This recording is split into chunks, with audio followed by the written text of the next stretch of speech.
Welcome to this tutorial on synchronization in Java, if you've ever worked on a multi-threaded application. In this video, we'll cover the basics of synchronization in Java and how you can use it to write concurrent programs. First, let's start with the basics. In Java, a synchronized block of code is a block that is only executed by one thread at a time. This is accomplished by acquiring a lock on the object that the block is synchronized on. Here's an example of a synchronized block of code. Notice how we pass an object as an argument to the synchronized block. This object is the lock that the block will acquire to prevent other threads from executing the block. Another way to use synchronization is to declare a synchronized method.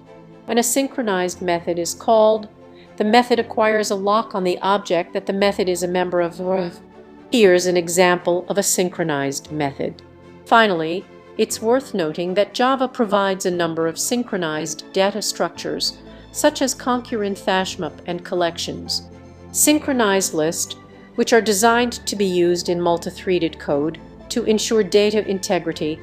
That's it for our tutorial on synchronization in Java. We hope you found it helpful.